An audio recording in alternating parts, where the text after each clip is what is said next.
ہم قریب گئے, ہم نے کہا شاید بچوں کے بارے میں, اولاد کے بارے میں, گھر کے بارے میں کوئی وصیت کریں گے. تو حضرت سعد بن ربیع نے وصیت فرمائی, کہنے لگے جا کے نبی پاک کے غلاموں کو میرا پیغام دے دینا, جا کے امت مسلمہ کو میرا پیغام دے دینا کہ مسلمانوں, اگر تم میں سے ایک بھی زندہ ہوا اور نبی پاک کی ناموس پر کوئی حرف آیا تو پھر اللہ کی بارگاہ میں تمہارا کوئی عذر قبول نہیں کیا جائے گا. یہ میرا, یہ میدان احد میں سر سے لے کر پاؤں تک زخم لگے ہوئے ایک صحابی کا پیغام ہے امت مسلمہ کے نام. حضرت سعد بن ربیع رضی اللہ تعالیٰ عنہ فرمانے لگے میں مرتے وقت مسلمانوں کو پیغام دے کے جا رہا ہوں کہ اگر حضور کی عزت پر, ناموس پر, نبی پاک صلی اللہ علیہ وسلم کی ذات پر ذرا سا بھی حرف آیا اور مسلمان زندہ ہوئے, اور پھر اگر وہ سمجھیں کہ ہمیں اللہ کی بارگاہ سے معافی مل جائے گی, تو یاد رکھنا رب ہر بات معاف کرے گا, اس بات میں تمہیں اللہ معافی, اس میں تمہیں, یہ پیغام دیا سعد بن ربیع نے اور امت کو سمجھایا کہ ہر بات میں کمپرومائز کر لینا, رسول اللہ کی ذات کے بارے میں کمپرومائز نہ کرنا. جب سے مرزائیوں کو ان سپر کافروں کو اقلیت قرار دیا گیا ہے, اس کے بعد کسی مرزائی کی عبادت گاہ جلائی ہے مسلمانوں نے؟ بولے کبھی کسی مرزائی کے ساتھ مسلمانوں نے کوئی ظلم کیا ہے بعد میں؟ ٹھیک ہے اپنی عبادت کر رہے ہیں جس طرح بھی کر رہے ہیں, باقی اقلیتیں بھی رہ رہیں. کبھی دوبارہ علماء نے یہ تحریک چلائی ہے کہ انہیں پاکستان سے نکالو, یہ کیوں بستے ہیں جہاں اقلیت ہے تو رہنے دو. جی جو بے ایمان ہے, کافر ہے, اسے گھسیٹ کے دین میں کیوں لاتے ہو جب وہ آنا نہیں چاہ رہا؟ انہوں نے اس کانے بے ایمان کو نبی مانا ہوا ہے, وہ اس کو پیغمبر مانتے ہیں, کبھی ذلی نبی مانتے ہیں, کبھی بروزی نبی مانتے ہیں, پوری دنیا میں نیٹ ورک بنایا ہوا ہے, ہر جگہ ڈنڈورا پیٹتے پھرتے ہیں. وہ کہتے ہیں خاتم النبیین کا معنی یہ ہے کہ نبی پاک تو مہرے لگانے آئے ہیں, بڑے نبی آ سکتے ہیں. ان کا عقیدہ یہ ہے کہ مرزا مستقل نبی نہیں تھا, وہ حضور کا سایہ بن کے آیا تھا. وہ معاذ اللہ جس نبی کا اللہ پاک نے ظاہری حیات میں سایہ نہیں بنایا, یہ کانا سایہ بنے گا نبی پاک کا؟ اس بے ایمان کو وہ اپنا پیشوا مانتے ہیں. چلو چھوڑو, جو کافر کو اپنا پیشوا مانے وہ بندہ صحیح ہوتا ہے. چلو نبی نہ بھی مانے, پیشوا مانے, وہ صحیح ہوتا ہے. اتنے پکے بے ایمانوں اور کافروں کو تم لوگوں نے گنجائش دینے کے لیے صرف مغربی یہ جو بنانا چاہتے ہیں نا, یہ اپنے اوپر سے لیبل اتارنا چاہتے ہیں کہ نہیں جی نہیں, ہم تو سب کو لے کے, وہ تو کئی دفعہ کہہ چکے ہیں جی سارے اسی کو پکارتے ہیں. نہ سارے اسی کو نہیں پکارتے, اس کو اگر صحیح پکارتے ہیں تو مسلمان پکارتے ہیں, باقی اس کو صحیح پکارتے کہ جھوٹ بولتے ہیں, ملاوٹ کرتے ہیں, شرک کرتے ہیں, کفر کرتے ہیں. اور اللہ کی بارگاہ میں کفر و شرک کی کوئی معافی, یہ دنیا کو بتانا چاہتے ہیں نہیں کہ نہیں ہم بڑے نرم ہیں, ہم بڑے ایسے ہیں. ہم کوئی نرم نہیں, کوئی نرم نہیں, ہم نرم ہیں رحماء بینہم.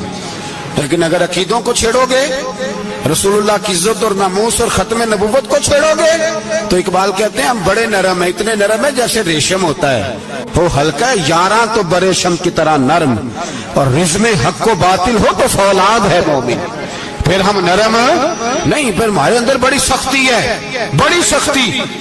حضرت ابوبکر صدیق سب سے زیادہ نرم تھے, پر ختم نبوت کا معاملہ آیا تو سب سے زیادہ سخت حضرت ابوبکر صدیق ثابت ہوئے, سب سے زیادہ. ہم بڑے سخت ہیں, بڑے سخت. چیک نہ کیا کرو مسلمانوں کے ایمان کو, ٹٹولا نہ کرو. میری آپ سے بھی اپیل ہے کہ ایسے ہی کو بندہ اگر آپ کے گھر آ جائے نا اور آ کے کہے میں فلاں صاحب ہوں, تو روب میں نہ آیا کرو.